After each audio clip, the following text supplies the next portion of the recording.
देखिए बाइबल का वचन हम एक जीवित वचन है जो हमारे अंदर काम करता है, हमसे बात करता है। आमीन। अगर आप ध्यान पूर्वक से सुनेंगे और अपने जीवन में उसको ग्रहण करेंगे तो आप आशीष को लेके जाएंगे। आमीन। परमेश्वर का वचन आपके अंदर काम करना शुरू करता है। मैंने उसकी सामर्थ को देखा है। जो लोग, एक बाइबल का वचन बताता है कि पौलुस वचन बता रहा था और एक लंगड़ा ध्यान से बैठ के सुन रहा था। वचन दूसरे से बता रहा था और लंगड़ा दूर से सुन रहा था ध्यान से।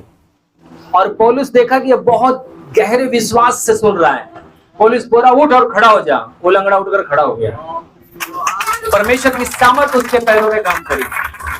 तो परमेश्वर का वचन ऐसे ही आपके जीवन में काम करेगा जब आप ध्यान पूर्वक सुनेंगे। तो जो लोग सुन रहे थे, जिसको वो सुना रहा था पौलुस, वो सोच रहे ये क्या हो रहा है, हम लोग सुन रहे हैं, हमारे जीवन में काम नहीं किया। वो पड़ोस में जो व्यक्ति बहुत ध्यान से देख रहा था उसके जीवन में काम किया। क्यों? क्योंकि वो बहुत ध्यान से सुन रहा था कि पौलुस बोल क्या रहा है। आमीन। तो प्रभु निश्चय आपके जीवन में आशीष देंगे। आमीन।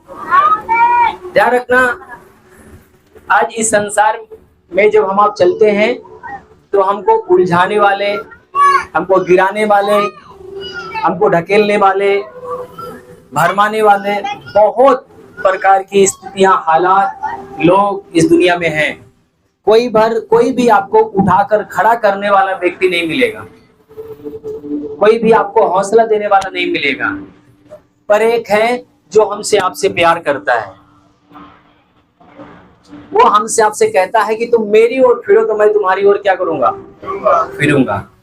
जरूरत है कि हम उसकी ओर फिरे, हम उसको निहारें, उसको देखें कि वो हमारे जीवन में क्या करना चाहता है और हमको जरूरत क्या है, हमको आवश्यकता क्या है।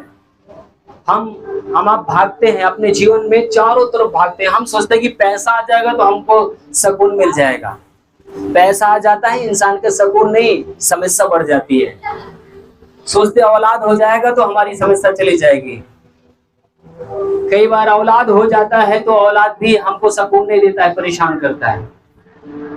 अगर कोई सुकून दे सकता है जो आपको बनाया है, वो आपसे प्यार करता है। मुझे नहीं पता कि आप लोग ने कभी एहसास किया कि नहीं किया, परमेश्वर हमसे बातचीत करता है।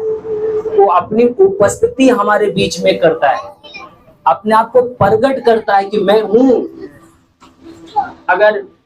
अगर उसको सचमुच में जब हम ढूंढते हैं, इसीलिए लिखा हुआ है यूहन्ना रचित सुसमाचार में 4 अध्याय में उसके 23 पद में लिखा हुआ, परमेश्वर एक आत्मा है और उसको ढूंढने वाले कैसे ढूंढे? आत्मा और सच्चाई से जब उससे आप ढूंढेंगे, क्योंकि परमेश्वर क्या है? आत्मा है। उसे आत्मा से ढूंढना पड़ेगा।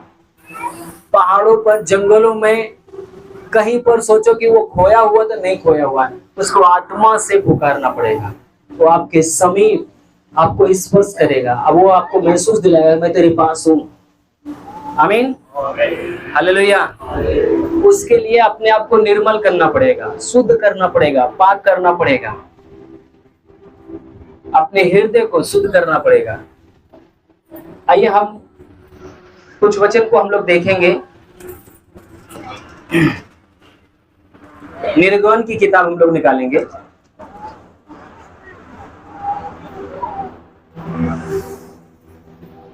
तो कुछ लोगों के जीवन में समस्याएं बढ़ गई, दिक्कतें बढ़ गई, तकलीफें बढ़ गई, तो परमेश्वर के दास से परमेश्वर बातचीत करता है कि तुम जाओ और उनको ये संदेश मेरा सुनाओ। क्या करो? तुम जाओ, ये संदेश उनको सुनाओ। अगर ये संदेश सुनकर वो फिर गए, वो तुम्हारा वचन मान लिए, मेरा वचन, तो उनके जीवन में आशीष आ जाएंगी। उसका 23 अध्याय निकालें।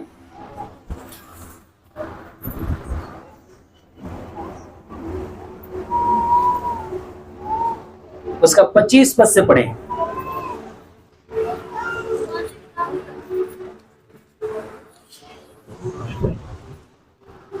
तो अपने परमेश्वर यहोवा की उपासना करना। ध्यान रखना, परमेश्वर कह रहा है तो अपने परमेश्वर यहोवा का क्या करना?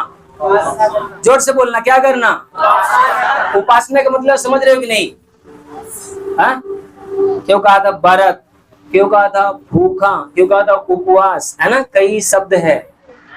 तो हम लोग को समझना है, क्योंकि कोई यूपी का है, कोई बिहार का है, कोई दिल्ली का है, कोई गुजरात का है। मराठी तो नहीं है ना कोई यहाँ पे? बंगाली? अंकल जी कहाँ के हैं? जगह अंकल केरला का। वो जब वो पर्सनल कोई बात करते हैं ना आंटी जी से, तो हम लोग के पल्ले नहीं पड़ता, क्या भूल जाते हैं, है ना। तो यहाँ पर हमें आपको भाषा समझना चाहिए, है कि नहीं? आमीन। ध्यान रखना, जितना आप आनंदित रहोगे उतना शैतान जलेगा, जितना दुखी होगा नाक सुकोरगा ना उतना शैतान खुश होगा। मैं बहनों के चेहरे पे देख रहा हूँ कि एकदम गुस्से में है या बिल्कुल निराशा में है। थोड़ा से हंसेंगे, खुश रहेंगे तो शैतान जलेगा। आमीन, हालेलुया। बोलो प्रभु यीशु मसीह की। परमेश्वर अपने लोगों से क्या कर रहा है? बातचीत कर रहा है। बोलो बातचीत कर रहा है। आज परमेश्वर मेरे द्वारा आपसे बात करेगा। अगर आप उसे रिसीव करेंगे तो आप आशीष को प्राप्त करेंगे। आमीन। परमेश्वर क्या कह रहा है? फिर से पढ़ेंगे हम। तू अपने परमेश्वर यहोवा की उपासना करना। तो अपने परमेश्वर यहोवा की क्या करना? उपासना करना। और तब वह तेरे अन्न जल पर आशीष देगा। तब क्या करेगा? तेरे अन्न जल पर क्या करेगा? वो आशीष देगा। आमीन। ऐसा क्या कारण है? परमेश्वर हमसे आपसे ऐसा क्यों बोल रहा है कि तू उपवास करेगा तब तुझे आशीष मिलेगा? तेरे अन्न जल पर क्या मिलेगा? आशीष मिलेगा। और क्या कह रहा है? और तेरे बीच में से रोग दूर करेगा। और तेरे बीच में से क्या करेगा? रोग, बीमारी, समस्या, दुर्बलता, तकलीफ, बीमारियां क्या करेगा? वो दूर करेगा। और तेरे देश में न तो किसी का गर्भ गिरेगा, और न कोई बाँझ होगी, और तेरी आयु मैं पूरी करूंगा। आमीन। परमेश्वर कह रहा है जब ऐसा उपासना करोगे, उसकी आराधना करोगे, किसी भी स्त्री का गर्भ कच्चा नहीं गिरेगा और कोई भी ऐसे नहीं मरेगा, वो अपनी आयु को पूरा करेगा। आमीन, हालेलुया। बोलो प्रभु यीशु मसीह की। ये परमेश्वर अपने लोगों से एक अगुवे के द्वारा, एक भविष्यवक्ता के द्वारा क्या कह रहा है? बातचीत कर रहा है। जब मैं इस वचन को सुना कि उपवास के बारे में परमेश्वर कह रहा है, देखो उपवास करने से क्या क्या लाभ के बारे में बता रहा है। अगर तू उपवास करेगा तो लाभ क्या क्या है? रोग दूर करेगा, आयु बढ़ाएगा, अन्न जल पर आशीष देगा। सिर्फ क्या करने से?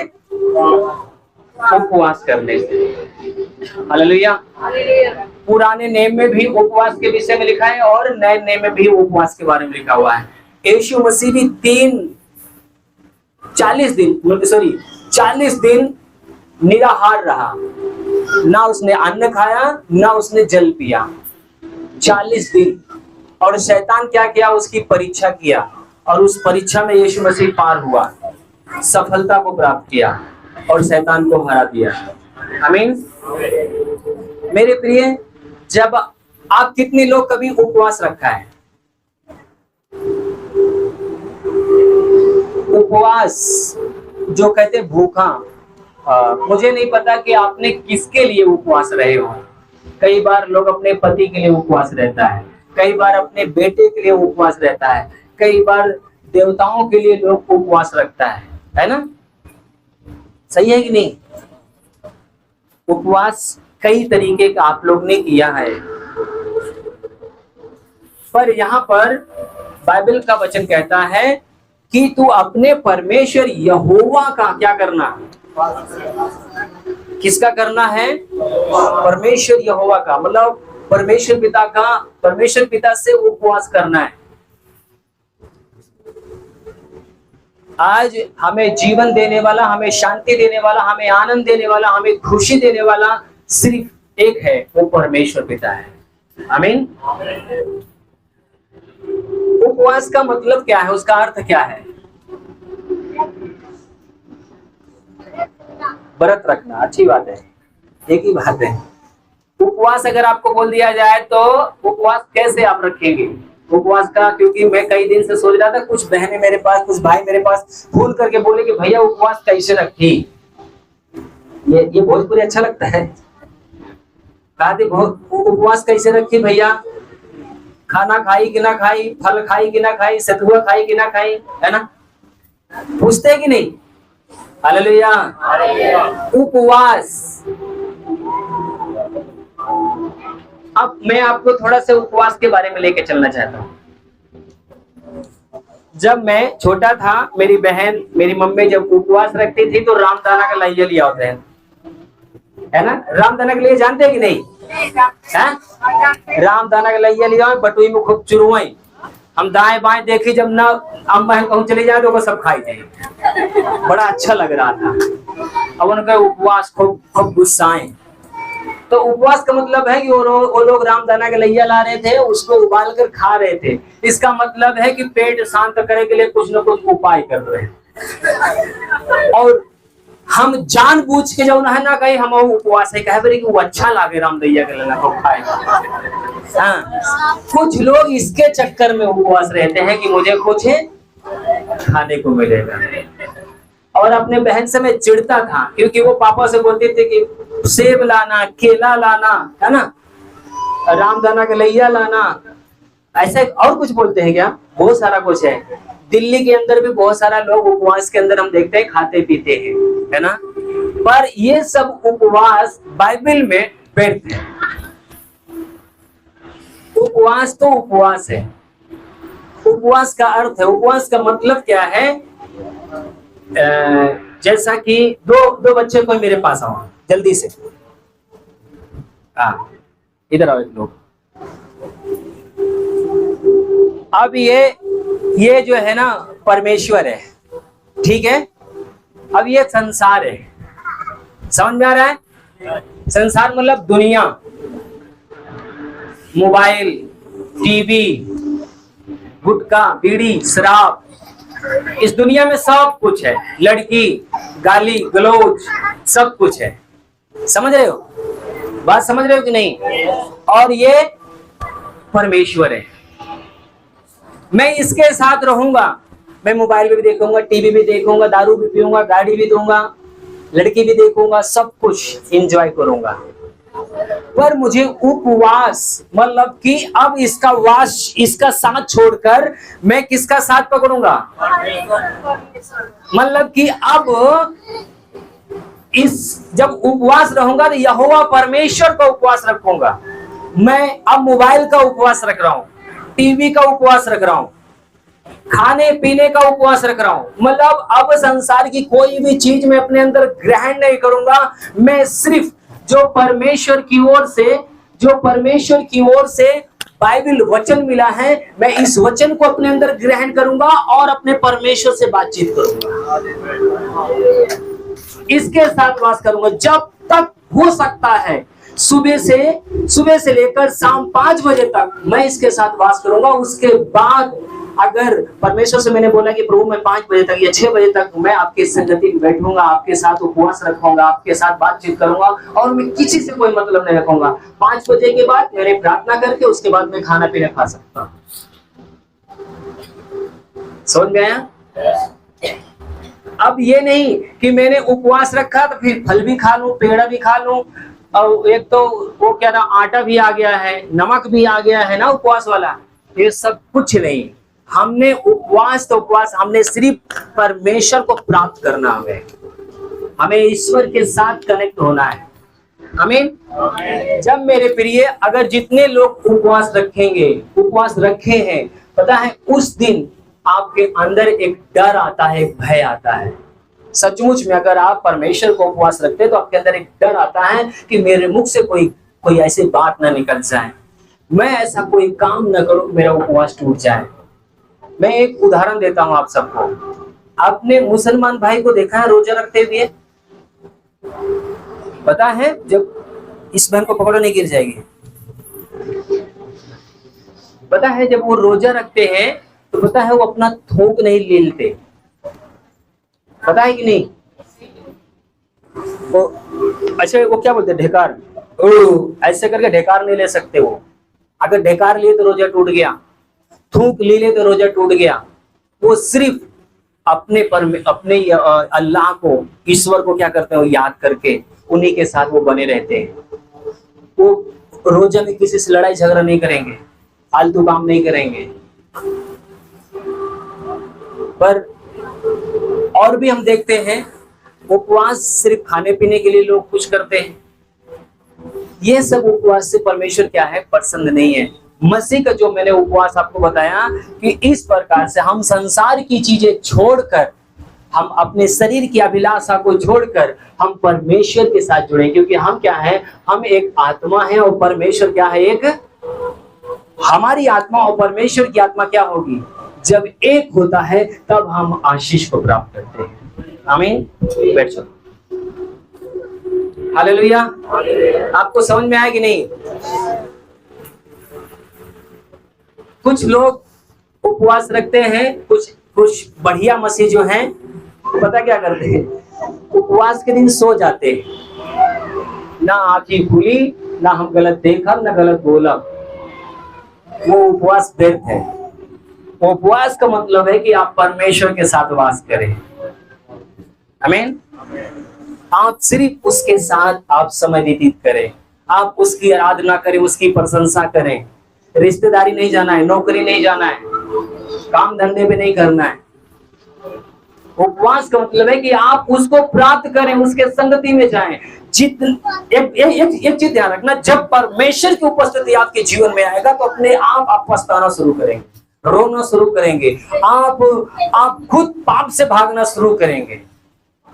जब परमेश्वर की उपस्थिति आपके ऊपर आएगी, परमेश्वर जब आपके ऊपर उपस्थिति करेगा, तब आप खुद पछताना शुरू करेंगे, पाप और गुनाह से दूर भागना शुरू करेंगे। आमीन। इसलिए परमेश्वर क्या कह रहा है, जब तू उपवास करेगा, उपवास का अर्थ, उपवास में सामर्थ कितनी है, उपवास में बल कितना है। क्यों परमेश्वर कह रहा है कि तुम्हारे नगर में, तुम्हारे देश में कोई गर्भ नहीं गिरेगा। क्यों कह रहा है मैं तुम्हारे अन्न जल पर आशीष दूंगा, क्योंकि जब आप उपवास करते हो तो परमेश्वर के साथ आप कनेक्ट हो जाते हो, उसकी आराधना करते हो, उसकी प्रशंसा करते हो, उसकी बड़ाई करते हो। आप बुराई छोड़ देते हो, मोबाइल, टीवी, तमाम चीजें छोड़ देते हो। आपको कुछ नहीं अच्छा लगता है। हालेलुया। बोलो प्रभु यीशु मसीह की। आज आपको इस वचन को ग्रहण करना है कि प्रभु मैं आपके साथ, जब मैं फास्टिंग रखूं, जब मैं उपवास रखूं, तो मैं आपके साथ कनेक्ट हो जाऊं और मुझे किसी से कुछ लेना देना नहीं है। मैं एक बार इलाहाबाद में मैं गया, मेरा टिकट था दिल्ली आने के लिए, और मेरा टिकट सवेरे 6 बजे का था और मैं जो है लेट पहुंचा, गाड़ी छूट गई। तो वहां अंकल जी के यहाँ मुझे रुकना पड़ा, डॉक्टर मनोज जेकब जी के यहाँ। तो उस दिन शुक्रवार था और शुक्रवार का वो पति पत्नी उपवास रखे थे। मैंने फोन मिलाया, मैंने कहा ऐसी ऐसी बात है। तो वो लोग प्रार्थना करते हैं। वो प्रार्थना क्या कर रहे थे, मैं जब वहां गया तो मुझे बताया, बोले कि हम लोग प्रार्थना करते हैं कि प्रभु आज का दिन मेरे घर पे कोई रिश्तेदार कोई मिलने के लिए ना आए, क्योंकि आज का दिन मैं आपको देना चाहता हूँ, आपके साथ में समय बिताना चाहता हूँ। कोई रिश्तेदार नहीं आना चाहिए, कोई मेरा दोस्त यार नहीं आना चाहिए, कोई भी मेरे घर पे ना आए। मनोज तुम दिल्ली जा रहे थे बेटा, इसलिए मैंने फोन उठा लिया कि चलो कोई बात नहीं, बच्चा है, आए मेरे पास। मैं गया वहां पर, मैं उनकी प्रार्थना में शामिल हुआ, मैं भी रो रो कर उनके साथ प्रार्थना किया। मैं देखा कि उपवास प्रार्थना कैसे करते हैं। घुटने पे होकर 60 साल के ऊपर है, घुटने पे होकर घंटों घंटों, हम थक जा रहे थे, वो नहीं थक रहे थे, घंटों घंटों वो हाथ उठाकर घुटने पे होकर दुआ कर रहे थे। मेरे प्रिय, ऐसे लोगों के ऊपर परमेश्वर का अनुग्रह नहीं होगा तो किसके ऊपर होगा। जब वो उपवास रख रहे, पति पत्नी हाथ पकड़कर घुटने पे रात में मतलब कि सारा दिन दुआ कर रहे हैं, प्रार्थना कर रहे हैं कि परमेश्वर हम पर दया कर, आशीष कर, हमारे लोगों के ऊपर आशीष कर।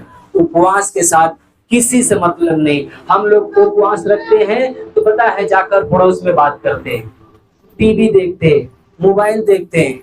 आप क्या सीखोगे? आप किससे बात कर रहे हो? जिस चीज को आपकी दृष्टि जाएगी वही चीज आपके अंदर जाएगा। अच्छा देखोगे तो अच्छा जाएगा, बुरा देखोगे तो बुरा जाएगा। हालेलुया। उपवास में सामर्थ्य है, उपवास में बल है। जिस दिन आप अपने परिवार के लिए, अपने लोगों के लिए उपवास रखना शुरू करेंगे, परमेश्वर से गिड़गिड़ाना शुरू करेंगे, सब कुछ बदलता हुआ दिखाई देगा। आमीन। आप परमेश्वर के साथ कनेक्ट होते हैं। मुझे नहीं पता कि अब पहले आप लोग कैसे, अगर जब जो कोई मसीह में उपवास रखा है, मुझे विश्वास है कि उसके अंदर एक डर, एक भय होता है कि मैं कोई भी ऐसी बात न करूं। बोलो प्रभु यीशु मसीह की। हम लोग एक जगह और जाएंगे, क्योंकि मैं चाहूंगा कि आपका समय बिल्कुल बर्बाद ना हो। यूहन्ना की किताब में हम लोग जाएंगे। यूहन्ना की किताब, उसका 3 अध्याय, उसके पहले पद से पढ़े।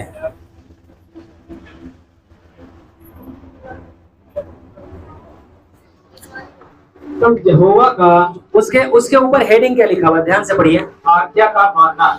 ध्यान सुनिए क्या लिखा हुआ है। मतलब परमेश्वर ने नीनवे नगर में क्या क्या सुना था, कितने लोग पढ़ा है। जब इसके आगे आप पढ़ोगे, उसके ऊपर 1 अध्याय 2 अध्याय, तो वहां पर लिखा हुआ है कि नीनवे नगर का चिल्लाहट, वहां का गुनाह, वहां का पाप परमेश्वर तक क्या किया गया, सुनाई दिया।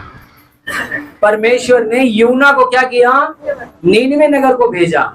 यूना एक भविष्यवक्ता है, यूना एक भविष्यवक्ता है। यूना को परमेश्वर ने नीनवे नगर को भेजा कि जाकर नीनवे नगर के लोगों को बता दे कि परमेश्वर तुम सबसे बहुत क्रोधित है, और परमेश्वर इतना गुस्सा है कि 40 दिन के अंदर ये पूरा नीनवे नगर परमेश्वर इसको उलट पुलट देगा, नष्ट कर देगा, इसको भस्म कर देगा।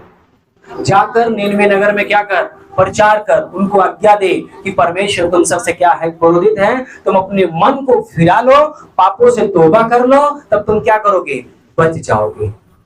तब जाके नीनवा नगर में ये जाता है, क्या नाम है, यूना। क्या वो फिर आगे पढ़िए। तब यहोवा का यह वचन दूसरी बार योना के पास पहुंचा जी। उठ कर उस बड़े नगर नीनवे को जा, और जो बात मैं तुझसे कहूंगा उसका उसमें प्रचार कर। तब योना यहोवा के वचन के अनुसार नीनवे को गया। नीनवे एक बहुत बड़ा नगर था, वह 3 दिन की यात्रा का था। योना ने नगर में प्रवेश करके 1 दिन की यात्रा पूरी की और यह प्रचार करता गया, अब से 40 दिन के बीतने पर नीनवे उलट दिया जाएगा। तब नीनवे के मनुष्यों ने परमेश्वर के वचन की प्रतीक की और उपवास का प्रचार किया गया, और बड़े से लेकर छोटे तक सबों ने टाट ओढ़ा।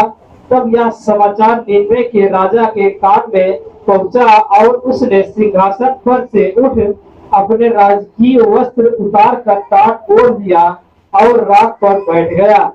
राजा ने प्रधानों से सम्मत लेकर नीनवे में इस आज्ञा का ढिढोरा पिटवाया, क्या मनुष्य, क्या गाय बैल, क्या भेड़ बकरी या अन्य पशु कोई कुछ भी ना खाए, वे ना खाए और ना पानी पिए।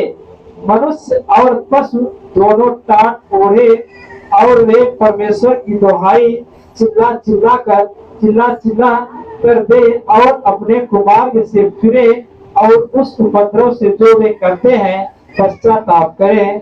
संभव है परमेश्वर दया करे और अपनी इच्छा बदल दे, और उसका भड़का हुआ क्रोध शांत हो जाए और हम नष्ट होने से बच जाए। जब परमेश्वर ने उनके कामों को देखा कि वे कुमार्ग से फिर रहे हैं, तब परमेश्वर ने अपनी इच्छा बदल दी और उनकी जो हानि करने की ठानी थी उसको ना किया। हालेलुया। ताली बजा के प्रभु धन्यवाद। हालेलुया। आपने सुना कि नीनवे नगर को परमेश्वर के दास को भेजा गया। परमेश्वर ने जब भेजा नीनवे नगर को, तो वो 3 दिन का यात्रा करके पूरे गांव में, पूरे क्षेत्र में, पूरे जिले में क्या किया, उसने प्रचार किया, बताया कि परमेश्वर यहाँ के लोगों से क्रोधित है, सब के सब अपने मन को फिराओ, पाप से तौबा करो, तब जाकर नीनवा नगर बचेगा, नहीं तो 40 दिन के बाद क्या हो जाएगा, परमेश्वर इसको नष्ट कर देगा। तब जो वहां का राजा था, पहले राजपाट चढ़ता था, जो वहां का राजा था, राजा ने अपने मुकुट को मतलब नीचे रखा और बोरे का जो टाट होता है, गंदा टाट को ओढ़ा, राख को मला सर पे डाला और वो उपवास करने के लिए बैठ गया और आज्ञा दिया कि पूरे नगर के लोग क्या करें, उपवास रखें। पूरे नगर के लोग और जितने भी जीव जंतु हैं सब के सब क्या करें, उपवास करें। हालेलुया। पता है सब के सब वहां पर उपवास रखें। लास्ट में बताता है कि वो जितने लोग ने उपवास किया और सब के सब वहां पर परमेश्वर की अनुग्रह से बचाए गए, सबके सब सुरक्षित हुए। सबके सब एक एक व्यक्ति के ऊपर परमेश्वर ने दया किया, करुणा किया, आशीष किया। आमीन। मेरे प्रिय, परमेश्वर नहीं चाहता कि कोई भाई कोई बहन नाश हो। परमेश्वर नहीं चाहता कि कोई भी नष्ट किया जाए। सबके ऊपर वो दया करना चाहता है, सबको वो क्षमा करना चाहता है। परमेश्वर अपने बच्चों को, परमेश्वर अपने लोगों को शांति देना चाहता है, आनंद देना चाहता है।